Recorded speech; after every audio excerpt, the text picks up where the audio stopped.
kaya mong turo. Kapag nakita nito ang kalaban ay siguradong pinanghihinaan na siya ng loob. Ano ang iyong problema? Bakit hindi ka na makagalaw? Isa ako sa 4 na pinakamalakas sa grupo namin. Ang tawag ng mga tao sa akin ay Majitani, taga-durog. Ang unang ataking ipinakita ko sa'yo ay pampainit lamang para hindi ka namang mainip. Pero ang susunod doon ay sinisigurado ko sa'yo na pagsisisihan mo na bata. Pwera na lang kung susuko ka. Baka pag-isipan ko pa. Ha?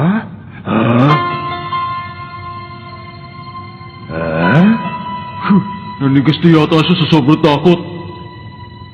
Nagagalit na si Kurapika.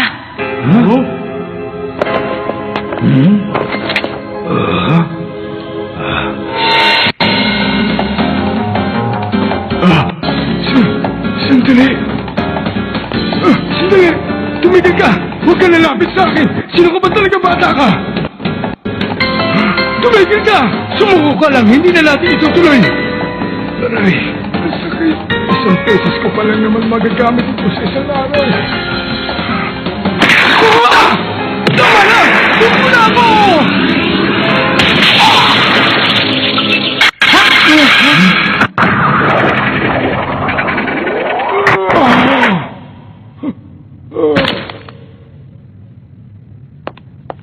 May 3 bagay akong sasabihin sa'yo. Una sa lahat, ang katunayan kung ikaw nga ay miyembro ng Kinilitan, mayroon dapat nakaukit na numero sa likod ng gagamba. Pangalawa, wala silang pakialam kung ilan na ang bilang ng mga kawawang taong tinapos nila. 3, huwag mong gagamitin ang pangalan ng Kinilitan. Baka yan pa ang maging dahilan ng iyong katapusan.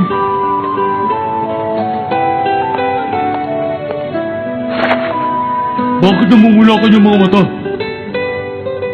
Ang 2 pulang mata. Nakita ko nang nangyari to.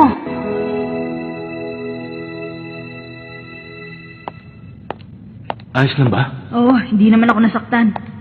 Hindi yun. Kung ayos lang na lumapit pa ako sa'yo. Sa unang tingin pa lang, ay alam ko na. Siguradong hindi ako mahihirapan sa pakikipaglaban sa kanya. Tama ba naman yun? Kapag tiningnan ko pa lang yung mukha niya, natatakot na ako. Hindi ba, Gon? Hindi naman. Hindi nga ako nanginig nung nakita kong mukha niya eh. Pagtanggal pala ng baluti, halatang halata na eh. Nadadaragin lang niya yung kanyang kalaban. Di na talaga kaya kumitil ng buhay. Ha? Alam ko rin na peke ang kanyang tato. Pero sa tuwing makakita ako ng gagabay, hindi ko maiwasang magdilim ang paningin ko. Sasabihin ko na sa inyong totoo. Kahit ordinaryong gagamba pa ang makita ko, hindi ko maintindihan, biglang nagbabago ang ugali ko. Isa lang ang ibig sabihin nun, hindi pa rin nawawala ang aking galit sa mga taong tumapos sa aking mga kasamahan. Kaya nagpapasalamat pa rin ako. Dapat hindi tayo magpakita ng gagamba kay Kurapika. Talaga? Walang silbi. Dapat hindi na natin siya sinama. Wala talaga akong inaasahan sa kanya kahit konti. Dahil ang alam lamang niyang gawin ay manakot gamit ang mukha niyang pumapalpak sa pagpapaayos. Hindi ko alam na uso na pala ngayon ng gulatan. Kawawa naman siya dahil hindi nagpagulat yung batang nakalaban niya. Ayos! Ako na tatapos sa laro. Kayo, alisin niyo na yung walang kwentang yan at papuntayin niyo na yung kasunod. Hindi maaari. Ha? Dahil hindi pa natatapos ang laban nila. Anong ibig mo sabihin? Dahil ang kasama namin ay nawalan lang ng malay. Ang laban nila ay hanggang katapusan. Ang kasunduan nila ay kailangan sumuko ang isa hanggang sa ito'y malagutan ng hininga. Alam niyong buhay pa siya at hindi pa rin sumusuko. Mga mandurugas talaga.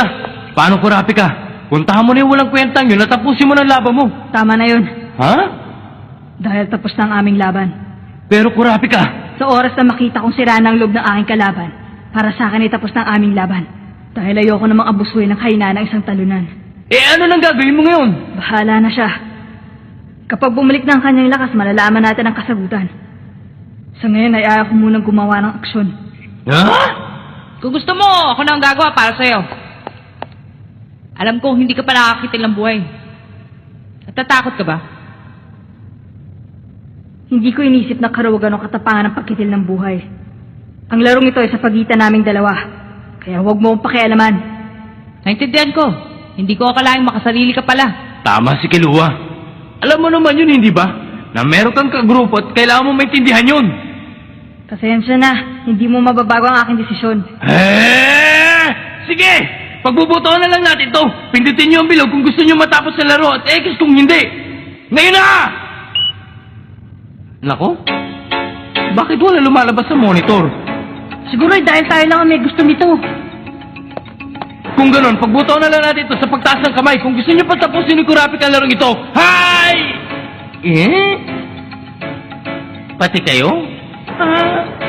Anong ibig sabihin nito? Wala talaga mangyayari. Sabi niya, hindi niya mababago ang kanyang desisyon. Makinig ka nga sa akin. Gusto niya maging hunter dahil gusto niya makipagaganti. Pagkatapos ay sasayangin niyang isang magandang pagkakataon para makapasa sa exam na ito. Kaya akong gumawa ng paraan, pero hindi ko kayang dibdibin ang gusto mo. Napakasimple ang gagawin mo. Uulitin mo lang yung ginawa mo kanina. Imposible yun, Lorio. Ano? Dahil ang galit na nararamdaman ni Kurapika ay hindi para sa tao yun, kundi para sa Ginay Ryodan. At hindi siya talagang miyembro ng grupong yun. Alam ko naman yun eh. Hindi ko rin gagawin ang ayaw ko kahit na mag-away pa tayo. Teka, para nakuha mo sa akin yan ah. Hehe, galit na galit ka pa dyan, pareho lang pala kayong dalawa.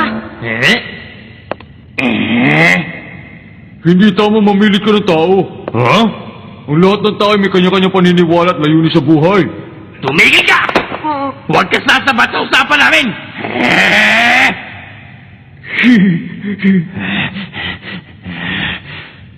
Nakakasarap talaga ako! Hindi na ako magsasalita. Bahala na kayo sa buhay nyo! Ah, nagtampo yata. Ganun talaga pag matanda.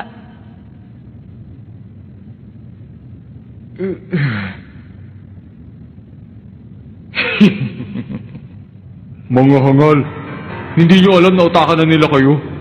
Dalhin lang kayo gamit ang butuhan. Ang pagbobotohan para makagawa ng isang desisyon ay maayos at maganda. Kaya lang, ito ang kalimitang ginagamit para makapanlin lang. Hoy, Huwag mo kawakan. Dalawang bagay ang hindi mo dapat gawin sakaling kayo magsasagawa ng butuhan. Yun ay konsultahin sila. At ang isa ay magtaas ng kamay dahil sigurado mabubulgar ang lahat ng iyong gagawin. At ang mararamdaman ng taong matatalo sa butuhan ay walang kakampi, puro reklamo at galit. Maaring umabot sa pagtatalo at kawalan ng tiwala sa mga kasamahan at guguho ang pundasyon ng pagkakaibigan. Ang pagguho sa baitang na ito ay siguradong malupit na kabiguan para sa inyong apat. At masasabi kong nangyayari lamang ito sa ganitong pagkakataon.